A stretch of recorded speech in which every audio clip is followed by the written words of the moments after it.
Have you ever seen a negative baby? I assume no. So, children come into this world with no doubts or fears at all. How many times do you think that people try to achieve their new goals before they give up? The average is less than one time. Most people give up before they even make the first try. And the reason they give up is because of all of the obstacles, difficulties, problems, and roadblocks that immediately appear as soon as you decide to do something that you have never done before. While to succeed, you need to understand that successful people fail more often than unsuccessful people. Successful people try more things, fall down, pick themselves up, and try over and over again before they win through. They have a fire inside them which constantly fuels them to keep moving.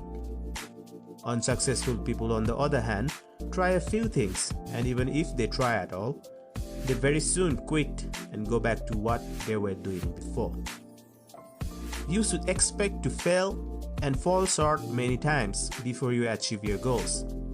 You should look upon failure and temporary defeat as a part of the price that you pay on your road to the success that you will inevitably achieve. As Henry Ford once said, failure is merely an opportunity to more intelligently begin again.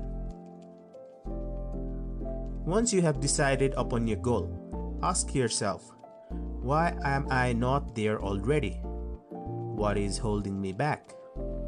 Why haven't I achieved that goal up to now?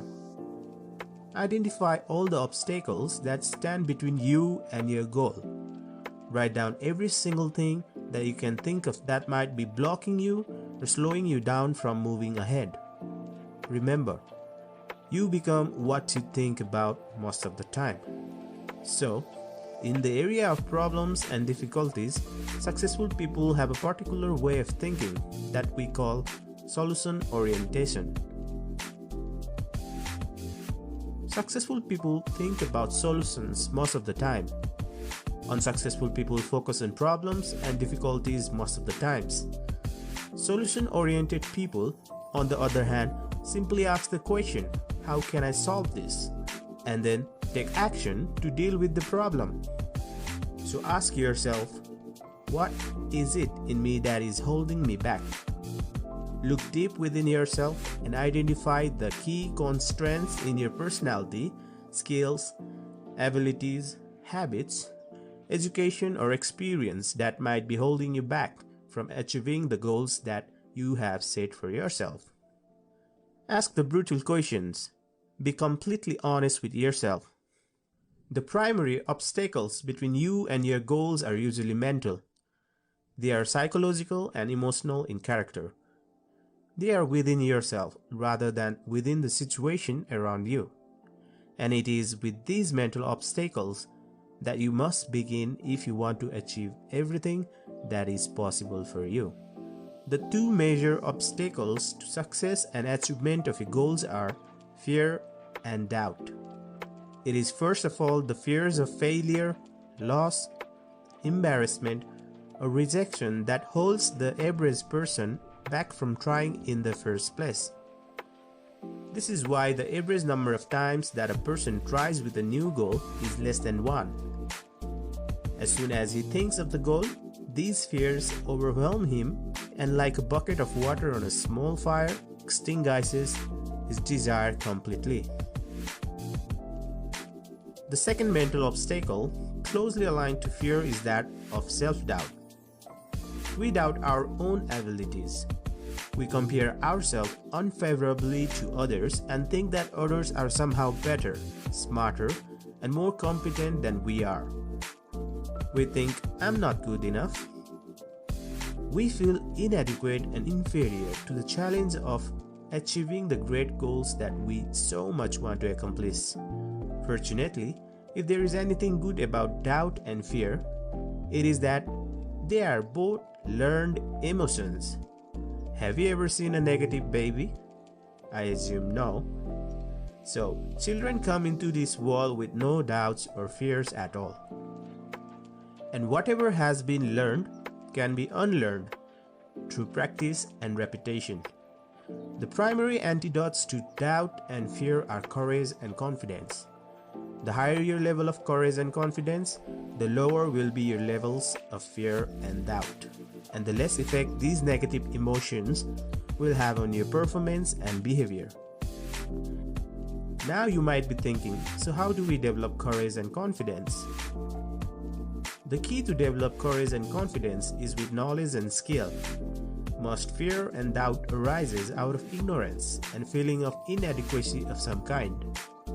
The more you learn the things you need to know to achieve your goals, the less fear you will feel on the one hand, and the more courage and confidence you will feel on the other. Think about learning to drive for the first time. You were probably extremely tense and nervous and made a lot of mistakes. You may have driven aimlessly and been a danger to yourself and others. But over time, as you mastered the knowledge and skills of driving, you became better and better and your confidence increased. Today you can quite comfortably get into your car and drive across the country with no fear or worry at all. You are so competent at driving that you can do it well without even thinking about it. The same principle applies to any skills you need to learn to achieve any goal you can set for yourself. I will explain this with one of the research done in University of Pennsylvania. Dr. Martin Seligman of the University of Pennsylvania spent more than 25 years studying the phenomenon of what he called learned helplessness. What Seligman concluded after interviewing and studying many thousands of people was that more than 80% of the population suffers from learned helplessness to some degree, and occasionally to a very high degree indeed. A person suffering from learned helplessness feels that he or she is incapable of achieving his or her goals or improving his or her life. The most common manifestation of learned helplessness is contained in the words "I can't." Whenever the victim of learned helplessness is offered an opportunity, possibility, or a new goal, he immediately responds by saying "I can't." He then goes on to give all the reasons why a particular goal or objective is not possible for him. I can't move ahead in my career. I can't get a better job. I can't take time off to study. I can't save money. I can't lose weight. I can't start my own business. Whatever it is, he always has a self-limiting reason that immediately slams on the brakes of his potential. It short-circuits any attempt or desire to set a new goal or to change things in any way. Another famous observation of Henry Ford was, if you believe you can do a thing, or if you believe you cannot, in either case, you are probably right. Learned helplessness is usually caused by destructive criticism in childhood, negative experiences growing up, and failure experiences as an adult. The way you get over this natural tendency to sell yourself short is by setting small goals, making plans, and working on them each day. In this way, you gradually develop greater courage and confidence, like building up a muscle. As you become more confident in yourself and your abilities, you can set even larger goals. Over time, your doubts and fears will weaken, and your courage and confidence will grow and become the dominant force in your thinking.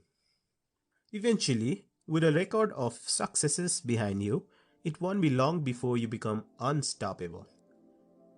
After you develop courage and confidence, now it's time to define the obstacle as a goal. Once you have determined the major obstacle that is holding you back, rewrite that obstacle as a positive goal.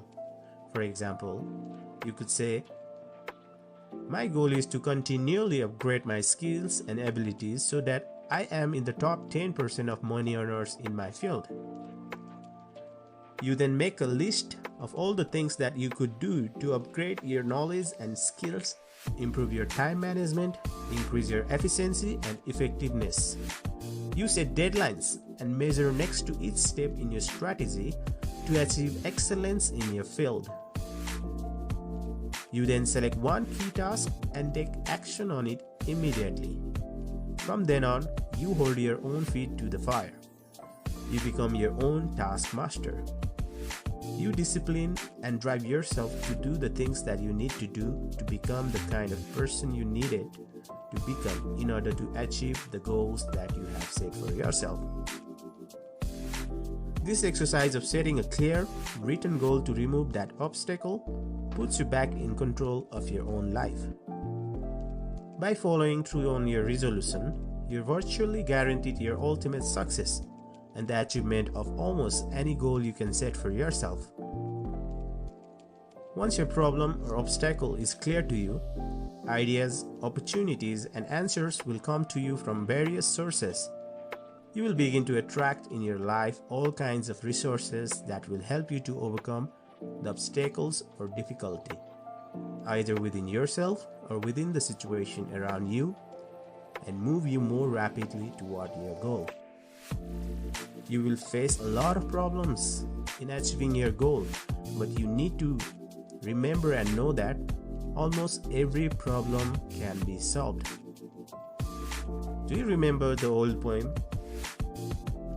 For every problem under the sun, there is a solution, but there is none.